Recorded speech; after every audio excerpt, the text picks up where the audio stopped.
ससुर जी अब बस करो, अब और बर्दाश्त नहीं हो रहा है। छत पर कपड़े सुखाने ससुर जी की आवाज़ कानों में पड़ी। ससुर जी फ़ोन पर किसी से बात कर रहे थे, इसलिए पहले तो शीतल ने उनकी बातों पर ध्यान नहीं दिया। जब उनके कानों में कुछ ऐसी बात पड़ी जो उसे संदिग्ध लगी तो उसने छुपा कर उनकी बातें सुननी और कोशिश की। ससुर जी की बातें वैसे तो असली नहीं थी, पर बातों से यह ज़रूर पता चल रहा था कि वह ज़रूर किसी महिला से बात कर रहे थे और उसके साथ उनका कोई अलग रिश्ता था। अपने ससुर जी की बातें सुनकर शीतल के पैरों नीचे ज़मीन खिसक गई, क्योंकि उसकी नज़रों में उसके ससुर जी की एक बहुत ही आदर्शवादी इंसान थे। ससुर जी की और सासू माँ की जोड़ी तो पूरे परिवार के लिए मिसाल थी। ऐसे में यूँ किसी और औरत के साथ रिश्ता बनाते देख शीतल बौखला उठी। उसने उस वक्त तो ससुर जी से कुछ भी नहीं कहा, क्योंकि वह यकीन नहीं कर पा रही थी कि इतना आदर्शवादी इंसान अपनी पत्नी को धोखा दे सकता है और इस उम्र में बाहर अफेयर कर सकता है। वह हमेशा से जानती थी कि उसके ससुर जी का स्वभाव बहुत मिलनसार था और वह बहुत अच्छे थे, इसलिए उसे इस धोखे की वजह जाननी थी। शीतल अपने कमरे में चली गई और घबराहट में इधर से उधर चक्कर काट रही थी। वह सोच रही थी कि सीधा जाकर ससुर जी से यही सवाल कर लेती हूँ कि आखिर जब सासू माँ और उनमें इतनी अच्छी बनती है और दोनों इतने खुश लगते हैं, तो उन्होंने सासू माँ को धोखा क्यों दिया? आखिर उन्होंने ऐसा क्यों किया? दरअसल शीतल की शादी को 5 साल हो चुके थे। उसने अजय से लव मैरिज की थी। दोनों की कास्ट भी अलग थी, लेकिन परिवार की रजामंदी से शादी हो गई थी। सब कुछ बहुत अच्छा चल रहा था। शीतल के ससुराल वाले बहुत ही खुले विचारों के लोग थे। अजय से बड़ी 2 बहनें भी थी जिनकी पहले शादियां हो चुकी थी और उनसे एक बेटी की तरह खुली हुई थी। अपनी सासू माँ से भी ज़्यादा शीतल अपने ससुर जी के साथ पटती थी, क्योंकि उनके ससुर जी बहुत ही खुले विचारों के थे।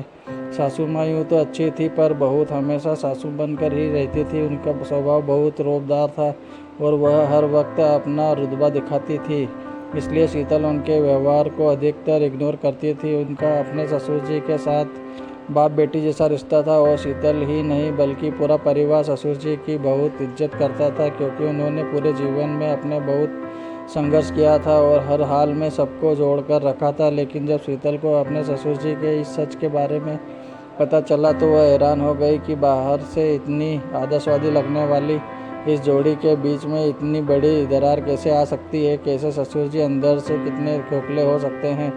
कैसे इस उम्र में भी वे सासू माँ को धोखा दे सकते हैं?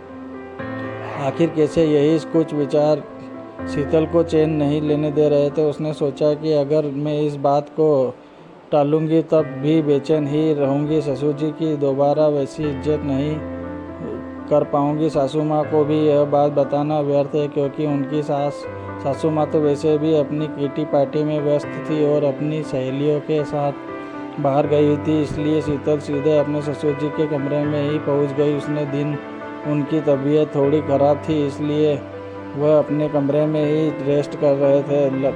जब शीतल कमरे में पहुंची तब वह ससुर जी फ़ोन पर ही बात कर रहे थे और शीतल को देखते ही घबराहट में उन्होंने फ़ोन बंद कर दिया। इतने में शीतल कहने लगी कि ससुर जी फ़ोन काट क्यों दिया? बात करिए ना ससुर जी। अपनी महिला मित्र से ही बात कर रहे थे ना? अपनी बहू के मुंह से यह बात सुनकर ससुर जी तो हैरान हो ही गए और उनके माथे पर चिंता की लकीरें आ गई। वह लेते हुए उठकर बैठ गए। उन्होंने पूछा कि वह तुम क्या कह रहे हो? पापा जी, मैंने आपकी सभी बातें सुन ली है। आप मुझे बताइए कि यह कौन है जिसके कारण आप मम्मी जी को धोखा दे रहे हैं? इतना सुनते ही ससुर जी एकदम चौंक गए और कुछ बोल ही नहीं पाए। तो शीतल ने पूछा, प्लीज़ पापा जी मुझे बताइए वह कौन है और उससे आपका रिश्ता क्या है? आप दोनों में और क्या ज़रूरत है इसकी बातें करने की, रिश्ता रखने की, जबकि मम्मी जी और आपकी जोड़ी तो कितनी परफेक्ट है। इस उम्र में भी आप उन्हें धोखा दे रहे हैं। शीतल की बातें सुनकर ससुर जी ने कहा, बेटी मुझे तुमसे कभी इस तरह की बातें नहीं करनी पड़ेगी, यह मैंने सोचा भी नहीं था।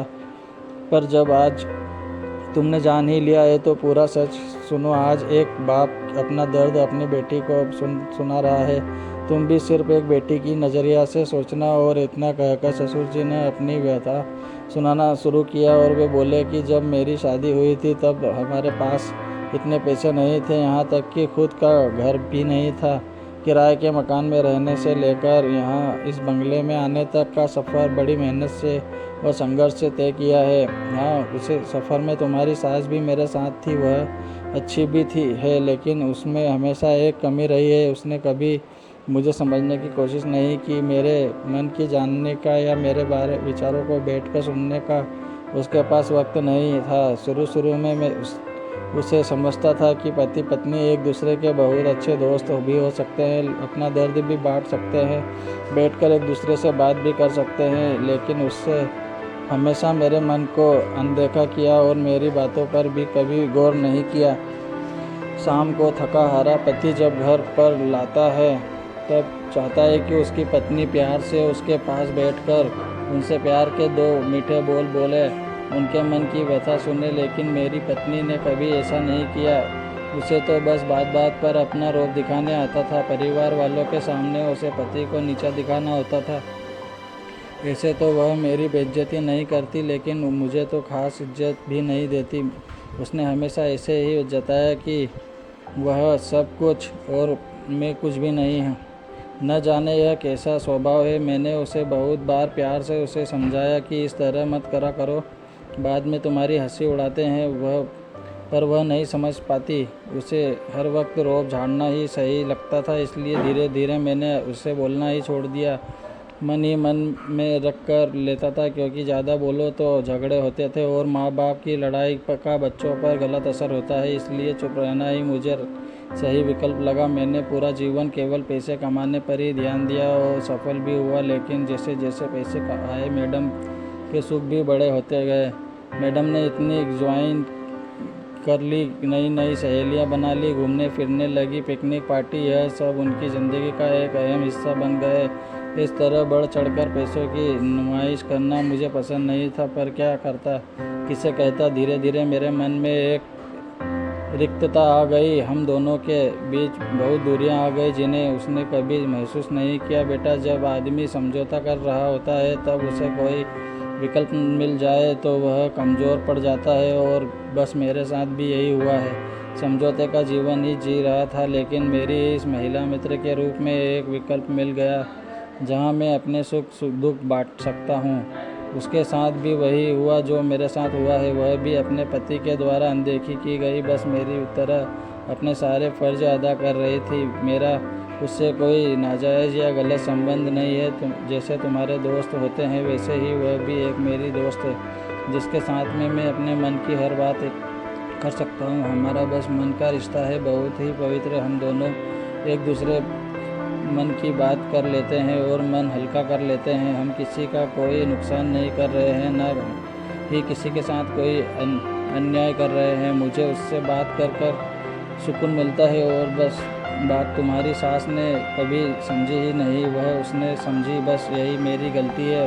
अब तुम चाहो तो सज़ा दे सकती हो। अपने ससुर जी की पूरी जीवन की कथा सुनने के बाद शीतल को कुछ बोल पाने की स्थिति में नहीं थी। उसकी तो मानो आंखें खुल गई हो, क्योंकि आज उसने अपने ससुर जी के माध्यम से ज़िंदगी का दूसरा पहल देखा था। उसकी कई बातों पर ज़िंदगी की सच्चाई से अवगत करा दिया था। उसे लगा कि वाकई हर इंसान को एक ऐसा साथी चाहिए जो उससे तन से ही नहीं मन से भी उसके साथ हो, जिससे वह अपने दुख सुख बांट सके, अपना दर्द बांट सके। यदि हर पति पत्नी एक दूसरे का दर्द समझ सके तो शायद समझ में कुछ ऐसा हो ही नहीं। ससुर जी का दर्द सुनने के बाद शीतल को वह कुछ हद तक सही लगने लगे। आज उसने मन ही मन एक और चीज़ सीखी थी, हमेशा अपने पति की अच्छी दोस्त बनकर रहेगी। उसे बाहर किसी और के कंधे की ज़रूरत ही नहीं पड़े। इधर ससुर जी इंतज़ार में थी कि न जाने शीतल क्या करेगी, पर शीतल को दिल से तो ससुर जी की बातें सही लगी थी, लेकिन उसे अपनी सासू माँ की भी चिंता थी। यदि उन्होंने इस बात का पता चल जाए तो उनका क्या होगा, वह समझ नहीं पाएगी और टूट जाएगी। इसलिए उसने अपने ससुर जी को कड़े शब्दों में कहा कि पापा, आप समझदार हो, मैं आपसे ज़्यादा कुछ नहीं कहूँगी, बस इतना ही कि अब रुक भी जाओ। माना आपका रिश्ता पवित्र है, पर यदि किसी को पता चल गया तो कोई इस पवित्र नहीं समझेगा। इसका दर्द किसी और को नहीं दिखेगा, नज़र आएगा तो सिर्फ आपकी गलती। इसलिए बस इस दोस्ती को यहीं रोक दीजिए। इतना कहकर शीतल कमरे से बाहर चली गई। आपको यह कहानी अच्छी लगी हो तो प्लीज़ लाइक और सब्सक्राइब ज़रूर करें। आप सबका बहुत बहुत धन्यवाद।